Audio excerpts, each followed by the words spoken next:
Yeah, I count them every time. I even get comments saying, "Don't tell us how many episodes it is. We're just gonna listen. It doesn't matter if it's 1 or 2,000." But I don't know. It keeps me kind of moving forward, right? I heard a stat the other day about somebody who started a podcast, and they say like 90% of people who do podcasts don't do a second episode of a podcast, and 99% stop after the 10th episode.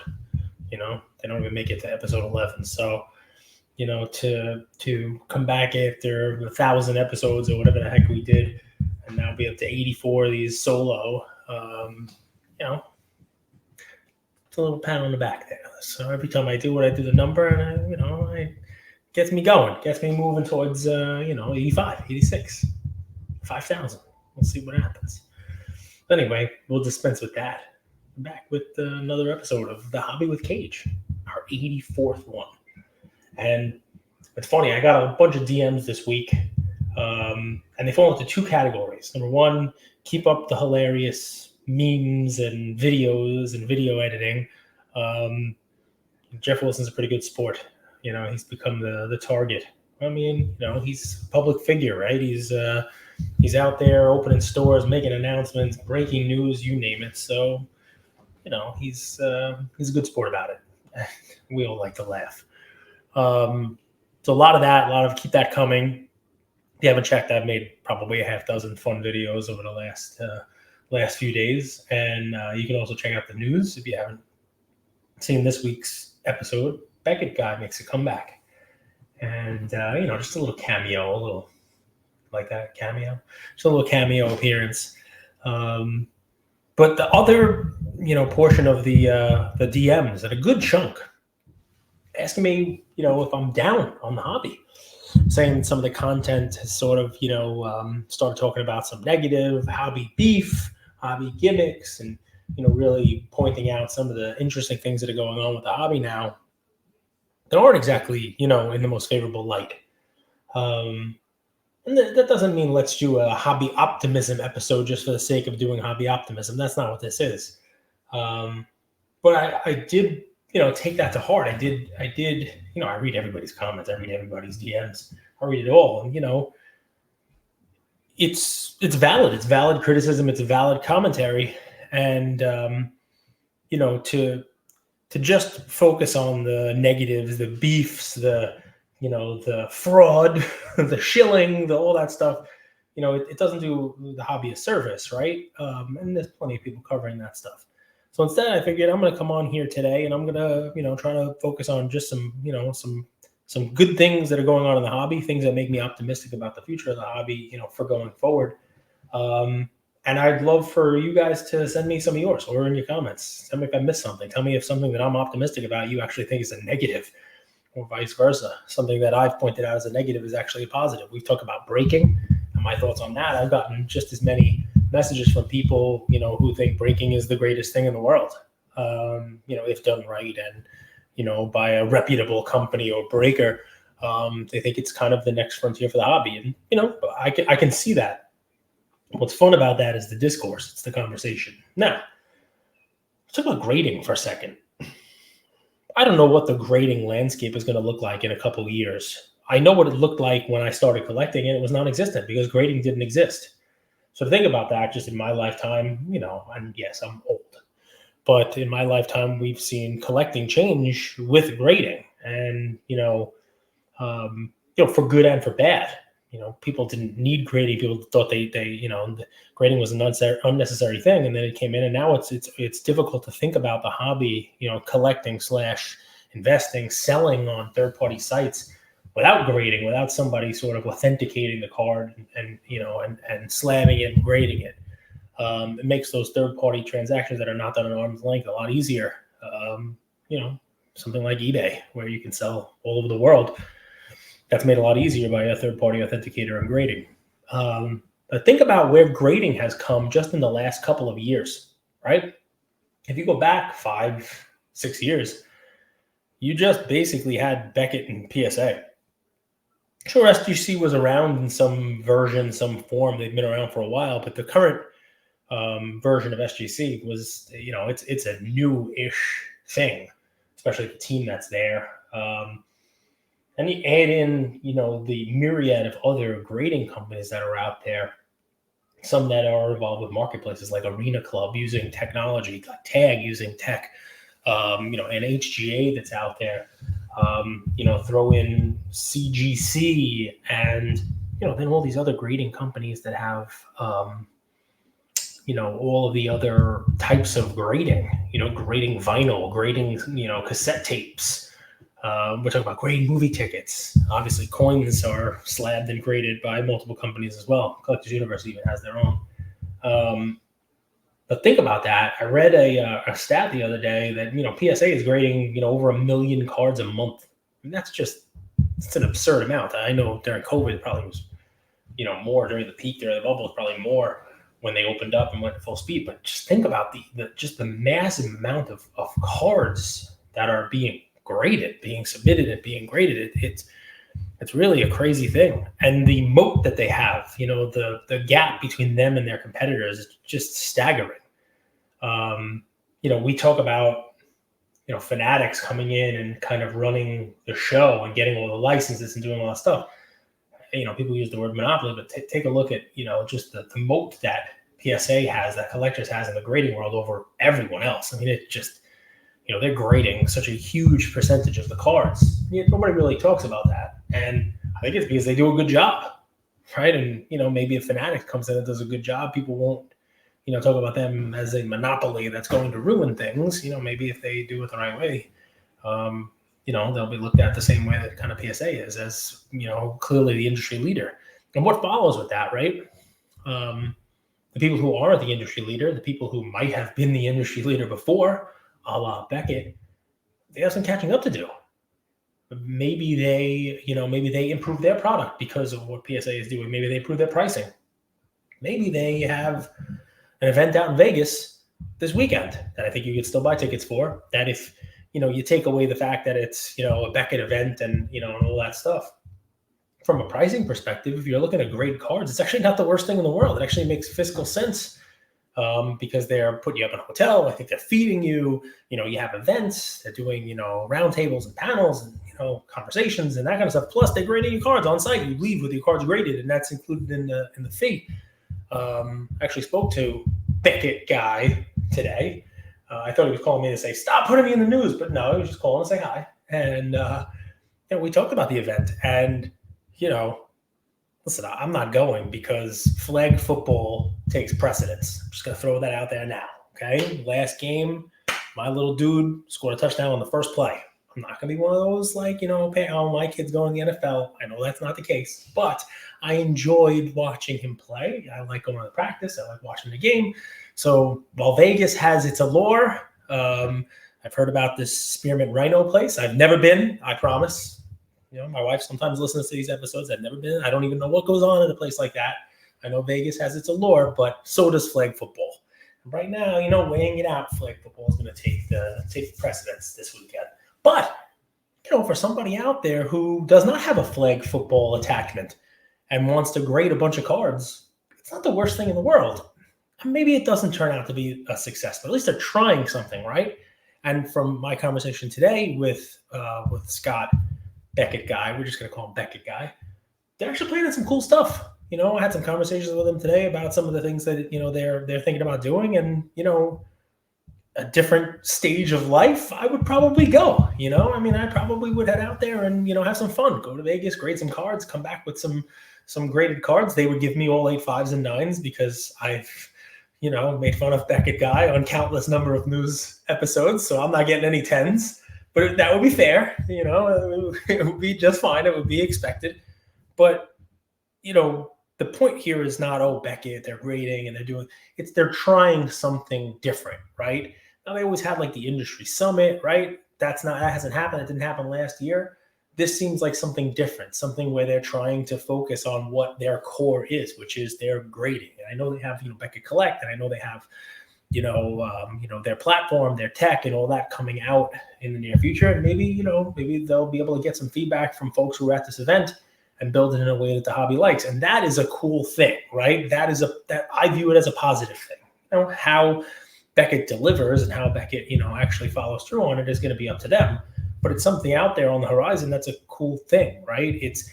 And Beckett has to be better because of how great PSA is doing. SGC has to have the turnaround times that they have and the pricing that they have and the customer service that everybody loves. Why? Because they're competing with this juggernaut that's out there. Tag and Arena Club have to do these heat maps. They have to do these, these high tech grading where you're getting real value for it because, they have to have something that differentiates them. All of these things are because of you, the person listening to this, the consumer, the hobby participant. You have money to spend here and you have choices. And these guys have to continue to up their game in order to compete for your money. The event is an interesting thing. Another event. You're probably listening to this on a Wednesday, maybe early Thursday, but Thursday night, give the Marino, who I call the hobby social chair, give him some credit. Nobody throws events like that guy. Formerly at Collectible, now Wax Stars. Partnering up with eBay and throwing events all over the place. I know at the Dallas show that just happened, they were doing the cocktails and cards there. I've been involved in the cocktails and cards events a couple of times myself, doing cigars. He's throwing an event in New York to coincide with Comic-Con going on in New York. And he rented out Marquee, a whole club. He's got, a whole bunch of local New York folks coming and setting up tables and trading and, selling. I got a $1 box I might bring. I don't know how I'm going to get it into the city. But if you plan on going and you're hearing this beforehand and, hear this Wednesday night, early Thursday, and you think I should bring a $1 box with me, like a prepared, nice $1 box, like valuable stuff in it for $1, send me a message. Maybe I'll do that. Point is not that I'm going to be selling cards or trading. It's something different. It's something to kind of advance the hobby. It's something that I'm optimistic about. These type of hobby events did not exist a couple of years ago. They're the kind of thing that I think brings other folks into the hobby. Think about it. It is strategic what Dave is doing, what eBay is doing. The Comic-Con sector, the people who are going to the city, who might be staying over in the city to go to Comic-Con, they're spending money. They're in hotels, they're, traveling, they're going to these events. And maybe some of them hear about this event. And maybe they come and they see, oh, wow, Black Jaded Wolf's got a bunch of cards from Game of Thrones. That's a cool thing. I didn't even know they made cards from Game of Thrones. Let me buy those, or Pokemon, or TCG, or, some of these guys, maybe they're sport fans. And they didn't realize the vast amount of sport cards there are out there. And, look, you're a Yankee fan? Boom. Here's some cards of Aaron Judge. It's an interesting attempt at kind of crossing over and combining those audiences. They're rabid fan bases, people who are, who are spending money, and people, who would be an expansion of the hobby. Can't just sit back and wait for fanatics to say 10x the hobby enough times that it happens. It's not Dorothy's ruby red slippers where she clicks them together enough times that she ends up home. People actually have to do things for the hobby to multiply.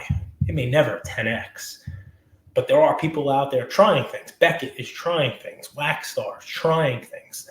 I love being included in an event like that. And I'll, on Friday, talk about the event itself, tell you what I thought about it. It's not something that's in my comfort zone, but I'm going to be involved in that. I mean, I don't really set up a table and try to hawk my cards. I'm not a dealer in that regard. More likely I'm going to set up a table and have stuff and just give it away, give out some arena slabs, give away some stuff, and just have fun and do that. But in any event, it's the event itself. It's that, here he is bringing this type of a social event to the hobby that didn't exist before, with partners, with sponsors, with, people in that locale, with eBay. That's cool. And it's something that, I think can take the hobby forward into, and make it better. I love what the War Sports Cards doing. Acquire. I'm probably saying that wrong. Acquire is like a space between the A and the Q.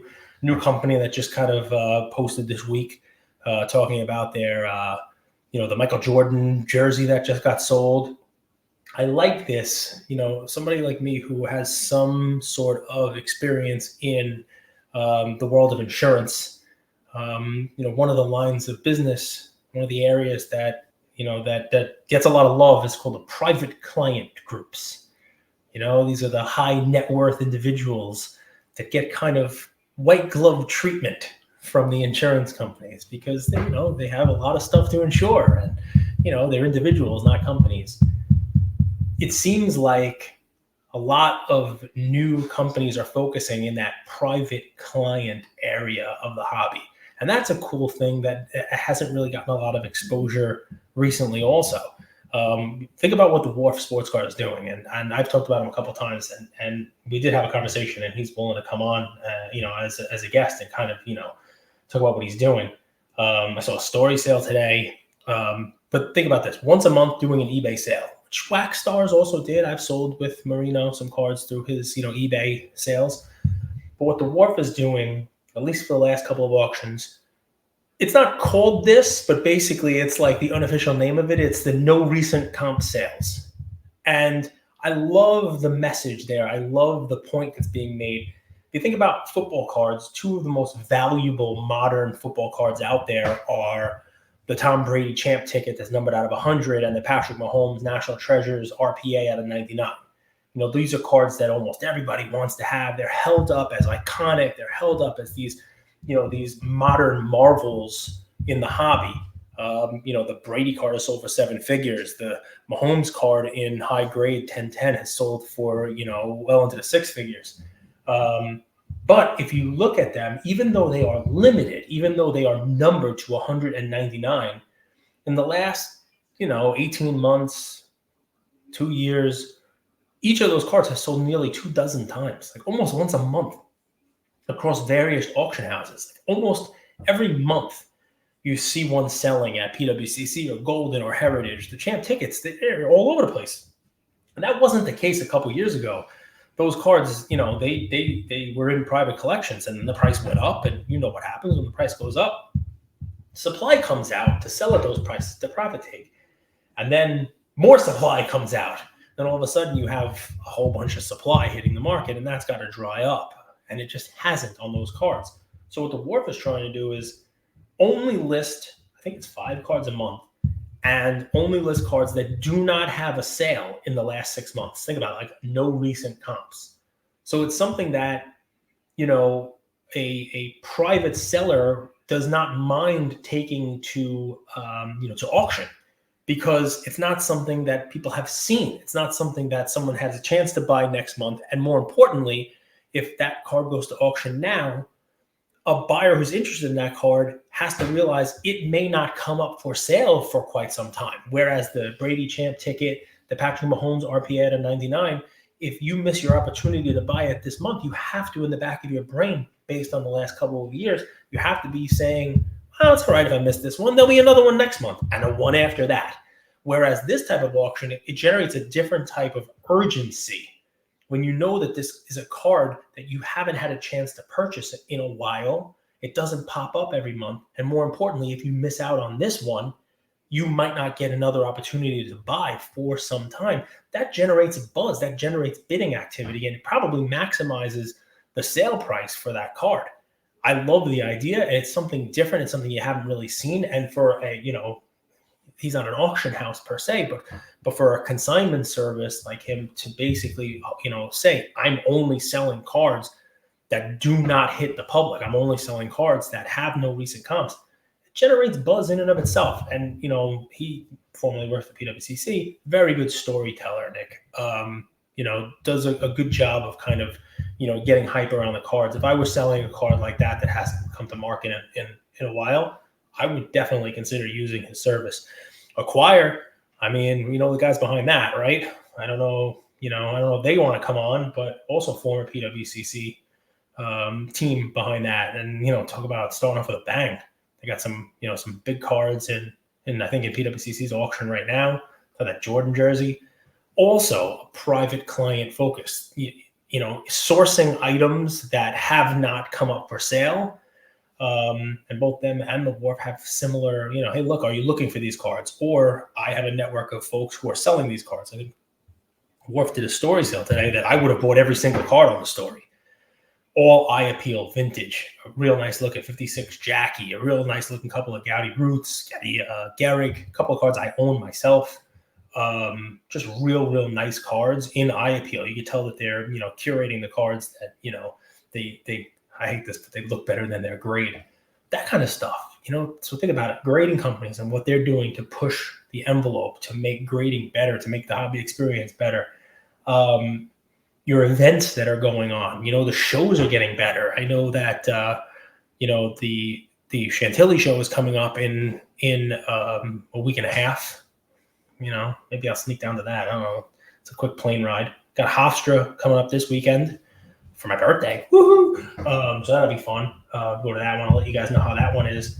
I mean, VIP events and experiences at these shows, going and meeting the athletes and, having signings, more accessibility to athletes. Fanatics is kind of leading the way in that regard, right?